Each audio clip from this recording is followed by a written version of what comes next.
இன்றைக்கி நம்ம இந்த வீடியோவில் மோஸ்ட் ரிக்வெஸ்டட் ரெசிபி ஒன்று பார்க்க போகிறோம். ஆல்ரெடியே நம்ம சேனலில் 3 கேக் க்ரீம் ரெசிபீஸ் நான் அப்லோட் பண்ணியிருந்தேன்.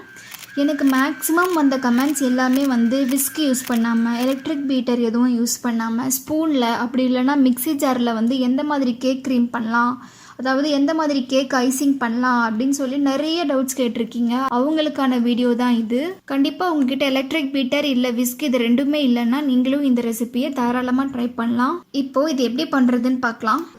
ஃபஸ்ட்டு 4 முட்டையுடைய வெள்ளைக்கருவை நான் ஒரு பவுலில் ஆட் பண்ணியிருக்கேன். 4 முட்டையுடைய வெள்ளைக்கருவுக்கு 1 கப் சுகர் நமக்கு கண்டிப்பாக தேவைப்படும். அதாவது 200 கிராம் சுகர் நம்ம ஆட் பண்ண வேண்டியிருக்கும். இப்போ இதை ஸ்பூன் வச்சு லைட்டாக மிக்ஸ் பண்ணி விட்டுறணும். இதில் மெயினாக நம்ம நோட் பண்ண வேண்டியது என்ன அப்படின்னா, முட்டை ஃப்ரிட்ஜில் இருந்து எடுத்து அப்படியே யூஸ் பண்ணக்கூடாது. இது ரூம் டெம்பரேச்சரில் உள்ள எக்காக மட்டும்தான் எடுத்துக்கணும். சப்போஸ் நீங்கள் ஃப்ரிட்ஜில் முட்டையை ஸ்டோர் பண்ணியிருக்கீங்க அப்படின்னா ஒரு 2 hours பிஃபோரே முன்னாடியே எடுத்து வச்சுருங்க. ரூம் டெம்பரேச்சர் எக்கு மட்டும்தான் யூஸ் பண்ண முடியும். ஃப்ரிட்ஜில் இருந்து நீங்கள் எடுத்து டைரெக்டாக யூஸ் பண்ணீங்க அப்படின்னா கண்டிப்பாக க்ரீம் வரவே வராது. செகண்ட் திங் என்னன்னு பார்த்தீங்கன்னா, முட்டையுடைய வெள்ளைக்கருவை நம்ம ஆட் பண்ணுவோம்ல, அந்த பவுலும் நல்லா ட்ரையாக இருக்க மாதிரி பார்த்துக்கோங்க. அது ஈரப்பதமாக இருக்கவே கூடாது. ஸோ நம்ம ஆட் பண்ண போகிற பவுலும் நல்லா ட்ரையாக இருக்கணும். நம்ம எக்கு ரூம் டெம்பரேச்சரில் உள்ள எக்காக மட்டுமே எடுத்துக்கணும். ஒரு பாத்திரத்தில் தண்ணி ஊற்றி இந்த மாதிரி சூடு பண்ணிக்கோங்க. இப்போ நம்ம ஆல்ரெடி ரெடி பண்ணி வச்ச முட்டையை இதில் வச்சு இந்த மாதிரி மிக்ஸ் பண்ணிகிட்டே இருக்கணும்.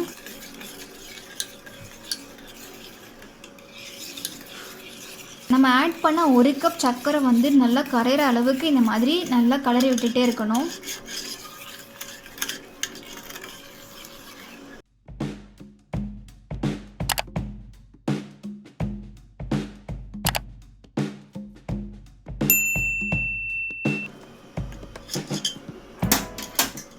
இப்போ பாருங்கள், சர்க்கரை நல்லா கரைஞ்சி வந்துடுச்சு. இந்த மாதிரி நீங்கள் கை வச்சு டிப் பண்ணி பார்த்தீங்க அப்படின்னாலே உங்களுக்கு அந்த நெருன்னு இல்லாமல் நல்லா சாஃப்டாக இருக்கும்.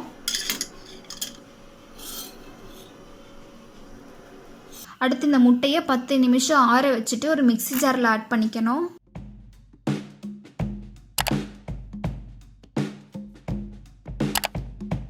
இப்போ நம்ம இந்த மிக்சியில் அரைக்க ஆரம்பிச்சிடலாம். ஓரளவுக்கு மீடியம் ஸ்பீட்லேயே வச்சு அரைச்சிக்கோங்க. இப்போ உங்கள் மிக்ஸி ஜாரில் இந்த மாதிரி மேலே ஒரு குட்டியாக ஒரு மூடி இருக்குது அப்படின்னா அந்த மூடியை கூட நீங்கள் எடுத்துகிட்டு கை வச்சு இந்த மாதிரி க்ளோஸ் பண்ணி கூட மிக்ஸ் பண்ணிக்கலாம்.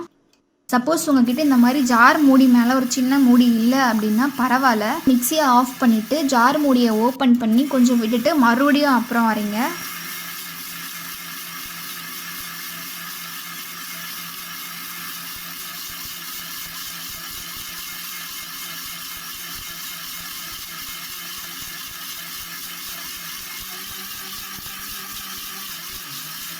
சப்போஸ் நம்ம மிக்சியில் அரைக்கும் போது க்ரீம் ஹீட் ஆயிடுச்சு அப்படின்னா கண்டிப்பாக க்ரீம் நமக்கு வராது.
பாருங்கள், முக்கால்வாசி க்ரீமியாக கிடச்சிருக்கு. இந்த ஸ்டேஜில் நம்ம ஒரு பவுலுக்கு இதை மாற்றிடலாம்.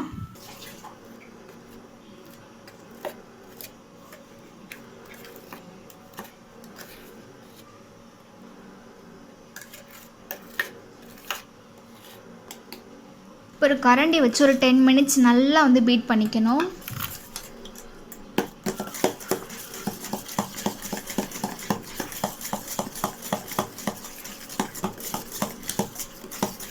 மிக்சர் ஜாரில் ஓரளவுக்கு க்ரீமியாக மாறிட்ட பிறகே நம்ம அதிலிருந்து ஒரு பவுலுக்கு மாற்றிடலாம். நம்ம கம்ப்ளீட்டான ஒரு பர்ஃபெக்டான க்ரீமை வந்து நம்ம மிக்சர் ஜாரில் எக்ஸ்பெக்ட் பண்ணவே முடியாது. ஒரு சில யூடியூபர்ஸ் எல்லாம் வந்து மிக்சர் ஜார்லேயே க்ரீம் பண்ணுறாங்க. உண்மையாகவே ஜென்யூனாக அவங்களுக்கு அந்த மாதிரி ஒரு அவுட்புட் வருது அப்படின்னா சீரியஸாக அவங்க டேலண்டட் தான். எப்படி பண்ணுறாங்கன்னு எனக்குமே தெரியாது.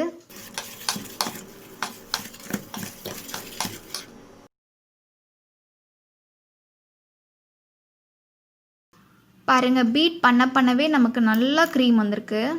பாருங்கள், இந்த மாதிரி பீட் பண்ண நமக்கு க்ரீமியாக சேஞ்ச் ஆகி வரும். மிக்சர் ஜார்லேருந்து எடுத்துகிட்ட பிறகு இதை பீட் பண்ண எனக்கு ஒரு 10 மினிட்ஸ் ஆச்சு. எவ்வளோ நேரம் சிஸ்டர் பீட் பண்ணணும் அப்படின்னு சொல்லி கண்டிப்பாக கேட்பீங்க. அது வந்து உங்களோட ஸ்பீடுக்கு ஏற்ற மாதிரி நீங்கள் எந்த அளவுக்கு ஸ்பீடாக அதில் பீட் பண்ணுறீங்களோ அந்தளவுக்கு உங்களுக்கு டைம் எடுக்கும். நீங்கள் இந்த அளவுக்கு அவுட்புட்டை வந்து கண்டினியூஸாக மிக்சியில் வந்து எக்ஸ்பெக்ட் பண்ணவே பண்ணாதீங்க. அது வேஸ்ட் ஆஃப் டைம் தான். ஒரு சிலர் கண்டிப்பாக கேட்பீங்க, ஏன் சிஸ்டர் நீங்கள் ஸ்டார்டிங்லேருந்தே கரண்டி யூஸ் பண்ணியே க்ரீம் பண்ணியிருக்கலாமே, எதுக்காக நீங்கள் மிக்சி யூஸ் பண்ணி டைம் வேஸ்ட் பண்ணீங்க அப்படின்னு கேட்பீங்க. இப்போ வந்து நம்ம மிக்சி ஜாரில் ஓரளவுக்கு க்ரீமாக நம்ம எடுத்துட்டு அப்புறம் ஒரு 10 மினிட்ஸ் பீட் பண்ணுறது அப்படின்றது வேற. சப்போஸ் நீங்கள் ஸ்டார்டிங்கில் இருந்தே ஒரு ஸ்பூனாலேயோ இல்லை கரண்டியாலேயோ மட்டுமே நீங்கள் பீட் பண்ணீங்க அப்படின்னா அது கண்டிப்பாக பாசிபிளே கிடையாது. உங்களுக்கு ரொம்ப கை வலிக்கும், பீட் பண்ணவும் மாட்டீங்க. கடைசியில் சிம்பிளாக வந்து சிஸ்டர் நான் ட்ரை பண்ணேன், எனக்கு இந்த கேக் க்ரீம் வந்து வரல அப்படின்னு சிம்பிளாக சொல்லிட்டு போயிடுவீங்க. அதை 4 பேர் பார்த்துட்டு ஓகே இது வராது, இது பண்ண வேண்டாம் அப்படின்னு சொல்லி அவங்களும் போயிடுவாங்க. இந்த மாதிரி சின்ன சின்ன டிப்ஸ் ஃபாலோ பண்ணீங்க அப்படின்னா கண்டிப்பாக உங்களுக்கும் க்ரீம் கிடைக்கும். பாருங்கள், நமக்கு ஒரு ஸ்டிஃபான ஒரு க்ரீம் கிடச்சிருக்கு. இப்போ இந்த பாத்திரத்தை நம்ம தலையில் கவுத்து போட்டால் கூட அந்த க்ரீம் வந்து கீழே விழுகாது. அந்தளவுக்கு ஸ்டிஃபான க்ரீம் இது. இப்போ நான் இதை கேக்கில் வந்து அப்ளை பண்ணி காட்டுறேன் பாருங்கள்.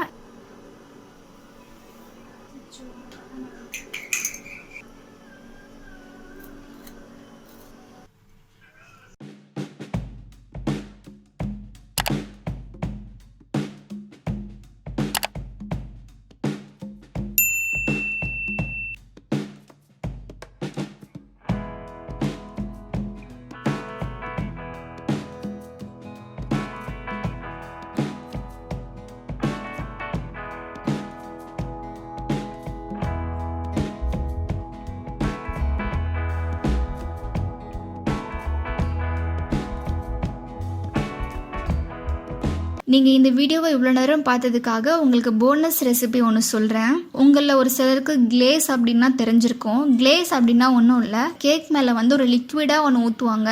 அது ஆட் பண்ணதையுமே அது என்ன ஆகும் அப்படின்னா கேக் ஃபுல்லாகவே அது வந்து நல்லா ஸ்ப்ரெட் ஆகி ஒரு கண்ணாடி மாதிரி ஒரு லுக் நமக்கு கிடைக்கும் அந்த கேக்குக்கு. இப்போ அந்த ரெசிபி வந்து எப்படி பண்ணணும் அப்படின்னா ஒன்றும் இல்லை, ஒரு கடாயில் 2 டேபிள் ஸ்பூன் கார்ன்ஃப்ளவர் ஆட் பண்ணிக்கோங்க. அதுலேயே 1/2 கப் சர்க்கரை ஆட் பண்ணிக்கோங்க.